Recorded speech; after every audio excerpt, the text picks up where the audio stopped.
Welcome back. We're looking at how to navigate the retail sector with today's Yahoo Finance Investor Playbook. Another big week of earnings season has just wrapped up, but there are still a handful of big box retailers on deck. And joining us now to discuss which companies are best positioned as we approach earnings releases in the next 2 weeks is Chris Graja, Argus Research Senior Analyst, and Chad Morganlander, Senior Portfolio Manager at Washington Crossing Advisors. Welcome, guys, both to the show. Chad, maybe I'll start with you. Maybe the big picture, Chad, your take on the consumer and where they are right now. It was just sort of interesting to walk through this earnings season and try to read the tea leaves, just where you thought they were. Some executives, I actually was impressed when I heard some like Uber and Lyft and how generally optimistic they sound on the consumer. But what was your take? So broad-based, I think that the consumer is quite strong. They're got a lot of tailwind regarding savings. Wage inflation has been going higher. That bodes well for consumption, as well as a full employment picture here in the United States.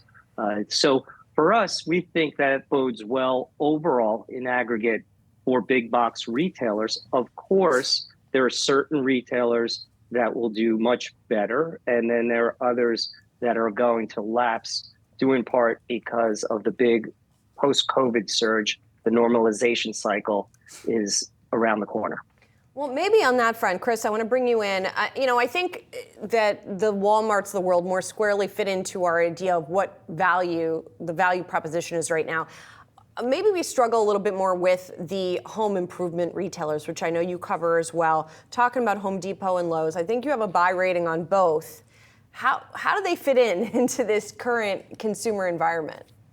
Yeah, and I think the multi-year strategy is that there is a huge portion of the population who has locked in very low mortgage rates.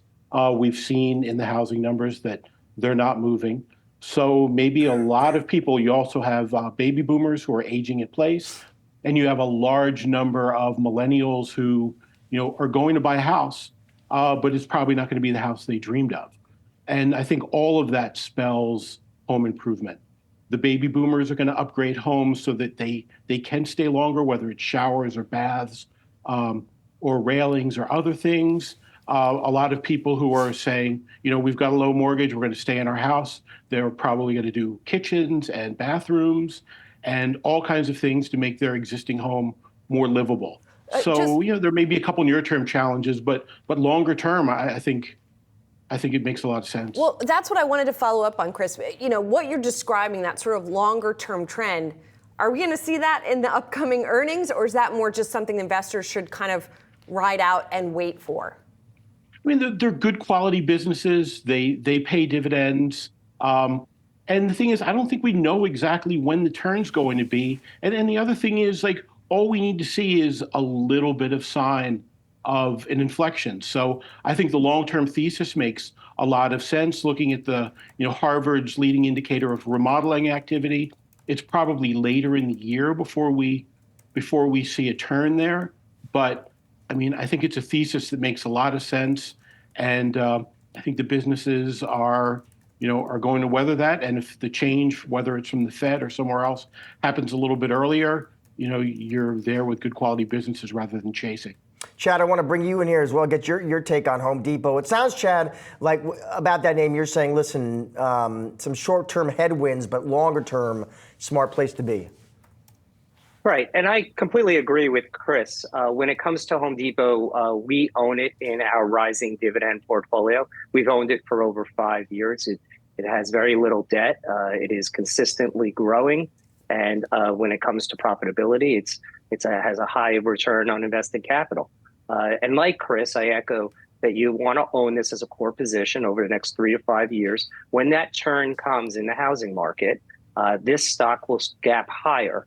So we would be a buyer within that with Home Depot. Let's get to then the others, the Walmarts and Targets that are coming up as well. I'll take you first on this, Chad. Do you like one over the other? Do you think those are both going to provide a good opportunity for investors, especially with the catalyst of the upcoming earnings as well? Yeah, we like and we favor Walmart. We have it in both our rising dividend and all cap portfolio. We've owned it for over 7 years. We believe that their diversification in regard to omni-channel has been quite successful. They're now able to compete, I believe, head on with Amazon.